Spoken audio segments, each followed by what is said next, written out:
पहले नजर डालते हैं ग्लोबल संकेतों पर। तो यूएस मार्केट्स की बात करें तो काफी मिले जुले नतीजे दिखाई दिए। शुक्रवार के ट्रेडिंग सेशन की बात करें तो शुक्रवार के ट्रेडिंग सेशन में मिले जुले नतीजे थे, लेकिन पूरे हफ्ते की बात करें तो यूएस मार्केट्स ने गेन्स रजिस्टर किए हैं। शुक्रवार के ट्रेडिंग सेशन में डीजीआईए यानी डॉ जोन्स में 0.3% की तेजी दिखाई दी। एक महीने के हाईएस्ट लेवल्स पर डीजीआईए था। 8वें दिन लगातार तेजी दिखाई दी डॉ जोन्स इंडस्ट्रियल एवरेज में।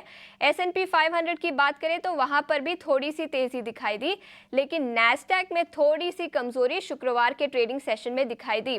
Across the board US markets में नतीजे काफी अच्छे थे, जिसके चलते दो मेजर इंडिसेस हरे निशान में बंद हुए।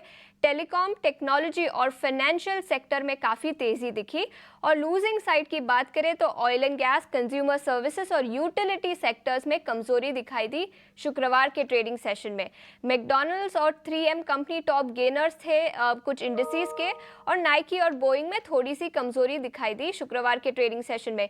याद रखें, वीकली जॉबलेस क्लेम्स का डेटा भी आया था, जो अगस्त से कंपेयर करें तो हाईएस्ट लेवल पर था, तो थोड़ी सी कमजोरी उसके कारण भी दिखाई दी।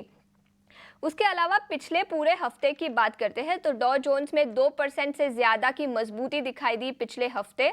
नैस्डैक में 1.5% की मजबूती दिखाई दी और S&P 500 में भी 1.5 से 2% की मजबूती पिछले पूरे हफ्ते में दिखाई दी।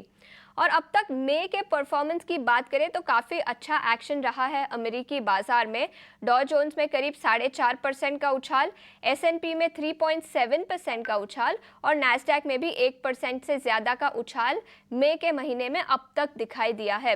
याद रखें, इन्फ्लेशन पर नज़र रहेगी। इस हफ्ते PPI और CPI का डेटा आएगा। प्रोड्यूसर प्राइस इंडेक्स यानी PPI का डेटा कल 14 मई को आएगा और CPI का डेटा 15 मई पर आएगा। इन्फ्लेशन पर पिछले कुछ समय से फोकस रहा है और ग्लोबली कंसर्न्स भी रहे हैं, तो इन्फ्लेशन का डेटा कैसा निकल कर आता है उस पर सबकी नज़र रहेगी। इसके अलावा यूरोप मार्केट की बात करते हैं तो यूरोपियन मार्केट में काफ़ी अच्छा परफॉर्मेंस दिखाई दिया। फ्राइडे के सेशन में रिकॉर्ड हाई लेवल्स पर क्लोज हुए यूरोपियन मार्केट्स। इसके अलावा यूके की इन पर्टिकुलर बात करते हैं, यूके का GDP डेटा आया जो काफ़ी अच्छा था, जिसके चलते यूके जो पहले रिसेशन में था वो अब रिसेशन से बाहर निकल गया है, तो पॉजिटिव न्यूज़ फ्लो है। फर्स्ट क्वार्टर GDP डेटा की बात करें तो 0.6% पे आया। अनुमान था 0.4% पे GDP ग्रोथ आएगा, तो अच्छा यूके का डेटा आया, जिसके चलते यूरोप अब रिसेशन से बाहर निकल गया है। इसके अलावा इंडियन मार्केट्स की बात करते हैं। गिफ्ट निफ्टी को देखें तो 50 अंकों की कमजोरी गिफ्ट निफ्टी में दिखाई दे रही है। थोड़ा सा नेगेटिव स्टार्ट इंडियन मार्केट्स में दिखाई दे सकता है।